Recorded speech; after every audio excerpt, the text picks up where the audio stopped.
You're still watching Peaceabilities here in GNN. So for this segment, after having a Co-op 101, let us see and check this fairly new cooperative, KSK Co-op. Let's welcome to the show, Joel R. Cala, KSK Co-op Member Affairs Officer. Welcome to the show, Okay. Mr. Cala. Nilalamig ka, parang ninenervyos. Magandang umaga sa inyo, mga kapiso. Kapiso, yes. Kapiso, Yan ang tawag natin sa ating viewers, our audience here in Peaceabilities here in GNN. You're representing KSK Yes, Co-op. Parang before ka umupo dito, narinig mo yung si Miss Noni Hernandez ng CDA. Parang kinabahan ka yata. Meron kang Hindi naman. Tell us something about KSK Co-op. KSK Co-op. KSK Co-op means Kapatiran sa Kasagaran Service and Multipurpose Cooperative. Dati itong Kalayaan sa Kakapusan Service and Multipurpose Cooperative, pinalitan natin through an amendment ng General Assembly sa 2007 para mas positibo ang dating. Ang pangalan niya ulit is Kapatiran sa Kasaganaan Service and Multipurpose Cooperative. Okay. Bakit ito tinayo?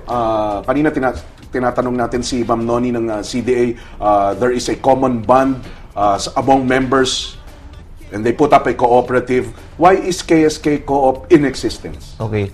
Itong KSK Co-op, inumpisahan ito ng mga OFW sa Hong Kong after a series of financial literacy seminars na ginawa ng Colaiko Foundation sa Hong Kong.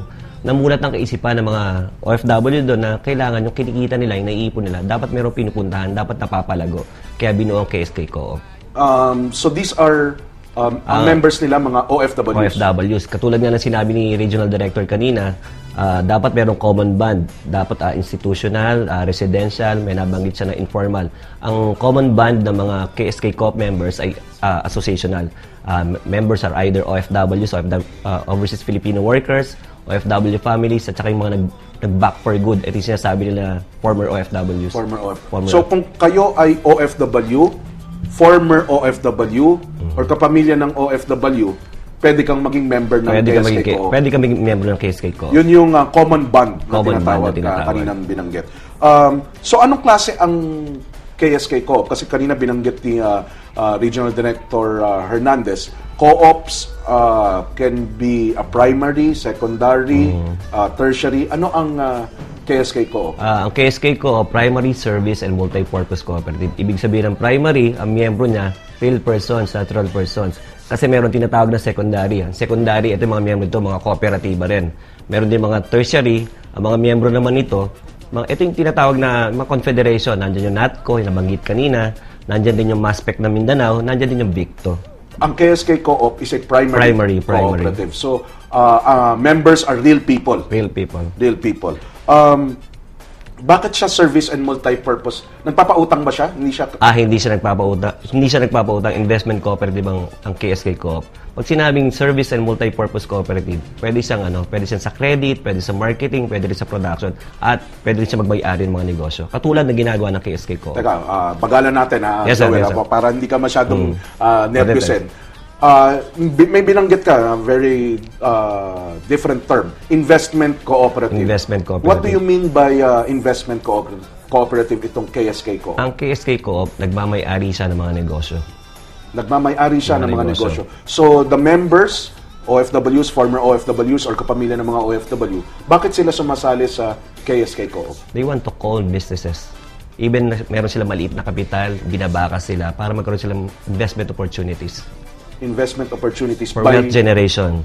By owning businesses. By owning businesses. What are these businesses? Anong ngayon meron bibigyan ng konting yabang, meron na kaming KMP Foods Chowking sa Cebu. Meron din kami Rural Bank of Cavite City. Pagmamay-ari ito ng mga co-op members ng mga OFWs, mga OFW families, at mga former OFWs. Let's backtrack a little slowly. Yung KSK Co-op owns businesses. Like at Chowking franchise. Chowking franchise in Cebu. One Mango Cebu. Co-op owns that. Therefore, the members own it also. Ganun ba? Yes. And ganun kalaki yung kapital ng KSK Co-op. Are you comfortable to say kung ganun kalaki ang kapital nitong KSK Co-op? Kanina binibida ni Regional Director, meron mga multi-million co-ops to a billion cooperatives. Dito, meron ng ang KSK Co-op, meron siyang 48.5 million to date. 48.5, ano yun? 48.5 million. 48.5 million. Itong share capital Ang capital niya. That's why you're able to buy franchise of Chowking franchise of and Chowking. Rural Bank of Cavite City. Bakit pumasok ang KSK Co-op sa Chowking and Rural Bank? Yung Chowking muna. Ano ang reason bakit pumasok ang KSK Co-op dito? Unang-una, pag halimbawa ikaw, individual member ka lang, hindi naman pwedeng magmay-ari ka ng isang malaking franchise. Di po ba? Ito lahat ng mga miyembro. Kung maliit ang pera mo. Can you divulge magkano ang kapital para sa isang Chowking franchise? Sabihin na lang natin Chinese fast food restaurant. Next time, babanggitin natin sila pa nag-sponsor na sila dito sa programa natin. Para magkaroon ka ng isang Chowking franchise, dapat meron kang mga kapital ng 16 million pesos. 16 million pesos. 16 million pesos. Na hindi pwedeng gawin ng isang individual member. Ng isang tao. Pag meron ako 16 million, pwede Kaya mo, pero kung halimbawa ang pera mo 16 million lang, hindi ka papayagan ni Fresh and Famous Foods. Yung nagmamay-ari ng ano. Hindi ako papayagan na ano. Halimbawa, ikaw ang pera mo 16 million lang. Ay, kumbaga, todo mo na yun, 16 million. Bakit kita bibigyan ng franchise? Paano, di ba? No. Therefore, ito, nagbakas-bakas yung mga miyembro, 1,331 na members na KSK Co-op. Ayun, nakakamap sila ng pondo, ng kapital para pumasok sa ganung negosyo. Magkano yung kapital ng Co-op member para sumali sa Para KSK sumali, kailangan mo lang... Dadahan natin, Sir Joel, para nagko-comment yung ano natin masyadong hindi nila napipick up. Okay. Bakit ako sasali sa KSK Co-op? By the way, yung audience natin ngayon, they're in their comforts of their home, probably in different parts of the country. Ano ang, pag sila dating OFW, pwede sila sumali sa KSK Co-op. Bakit ako sasali sa KSK Co-op? Ano ang parang compelling reason bakit ako sasali sa KSK Co-op? Bali, they will co-own businesses. Pwede silang magkaroon ng dividendo, growth of capital. Pwede itong potential employment for the family members and the co-op members itself. Yung mga empleyado ng Chinese fast food restaurant, mga empleyado ba nun, mga co-op members? Merong iba, pero as long as qualified, pwede sila. So it's a source of employment Source for of employment them. din sa kanila. Source of employment. What are the difficulties that you encountered in putting up a co-op? Noong una, maraming hindi naniniwala. Maraming hindi naniniwala na hindi mangyayari yan, hindi marirealize yung mga proyekto na yan. Pero ito, 2010, marami nangyari sa KSK Co-op. Unang-una, ito nga, nandito na yung ating Chowking, 2 years in the making. Tapos nandito yung Rural Bank of Cavite City. Maraming in-offer na bangko sa atin.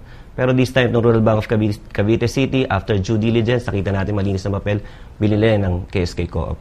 So this Rural Bank of Cavite was bought by KSK Co-op is an existing bank. Existing bank. 56 years in existence. 56 years in existence. And paano nyo nabili? Paano nabili ng KSK Co-op? Unang-una, gusto rin namin address. Unang-una, ang KSK Co-op, hindi siya nagpapautang sa mga miyembro. Gusto rin namin magkaroon ng loan facility. Ito mga KSK Co-op members. Pwede na silang umutang doon. Tapos meron kami... So hindi ako umuutang sa KSK Co-op sa... Rural Bank of Cavite City. Rural Bank of Cavite City. So meron din kaming in-offer na special deposit rate para sa mga members, 5%. Mas malaki to sa mga in-offer ng mga Universal Bank. PDIC insured din siya. Bagalan natin konti Co-op member ako.